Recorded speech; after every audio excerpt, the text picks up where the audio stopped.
এই দস্যু বাহিনীদের কার্যক্রমের মাধ্যমে আমরা জানি যে একটা বড়সড় অবৈধ অর্থনীতি এখানে কার্যকর রয়েছে। এই অবৈধ অর্থনীতির পরিমাণ কিন্তু অনেক বেশি। আমি যতটুকু জানি এটা প্রায় মানে ১০০ কোটি টাকার কাছাকাছি।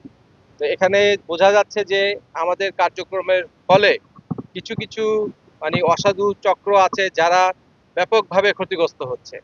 এই ক্ষতিগ্রস্ত হওয়ার কারণে তারা চাচ্ছে না যে বাংলাদেশ কোস্টগার্ড এই এলাকাতে মানে তারা যেভাবে সফলতার সাথে আমরা যে কার্যক্রমগুলো চালিয়ে যাচ্ছি সেটা অব্যাহত থাকুক, এবং যারই পরিপ্রেক্ষিতে তারা কিছু ধরনের অপপ্রচার এবং বিভ্রান্তিকর তথ্য বাংলাদেশ কোস্টগার্ডের নামে চালিয়ে যাচ্ছে, যেটা আমরা গত ১.৫-২ মাস যাবৎ দেখেছি।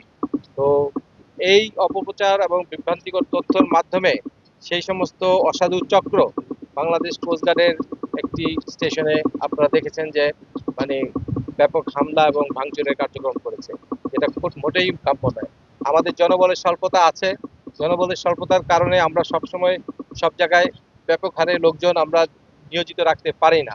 এই সুযোগটা নিয়েই এই সমস্ত দুর্বৃত্তরা কোস্টগার্ডের একটি স্টেশনে হামলা চালিয়েছে এবং ব্যাপক ভাঙচুর করেছে এবং সরকারের সম্পত্তির ব্যাপক ধ্বংস সাধন করেছে, যেটা কোনোভাবেই কাম্য নয়। তাদের উদ্দেশ্য যে তারা কোস্টগার্ডকে দমিয়ে রাখতে চায়, কোস্টগার্ড যাতে যে অপারেশন আমরা পরিচালিত করছি সেটাকে সম্পূর্ণরূপে বন্ধ করে দিতে চায়, এবং দেশে যে অরাজনৈতিক বা নৈরাজ্যকর পরিস্থিতি সেটাকে আবার ফিরিয়ে আনতে চায়, এবং এই আমাদের যে সাধারণ জেলে যারা আছে তারা জেলে অনেক গিয়ে তাদের জীবিকা নির্বাহের জন্য যে সমস্ত কার্যক্রম করে সেটাকে তারা নিজের নিয়ন্ত্রণে নিতে চায় এবং মুক্তিপণ আদায়ের মাধ্যমে তাদের ব্যবসাকে ক্রমাগত অব্যাহত রাখতে চায়।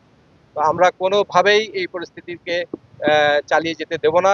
কোস্টগার্ড বদ্ধপরিকর, কোস্টগার্ড দেশের জন্য কাজ করে, জনগণের জন্য কাজ করে এবং উন্নয়নের জন্য কাজ করে। সুন্দরবন এটার উপর সারা বিশ্বের নজর আছে। সুন্দরবনের পরিবেশ পরিস্থিতি এবং সুন্দরবনের সুন্দর পরিবেশটা ধরে রাখাও আমাদের দায়িত্ব। এই জন্য যে যেভাবে ইচ্ছা সেখানে মানে কি বলে অপকর্ম চালিয়ে যে সুন্দরবনকে বিনষ্ট করবে, সুন্দরবনের পরিবেশ নষ্ট করবে, এখানে যারা জীবিকা নির্বাহ করে তাদের জীবনকে কি বলে হুমকির মুখে ফেলবে, এই কার্যক্রম আমরা হতে দিতে দেব না।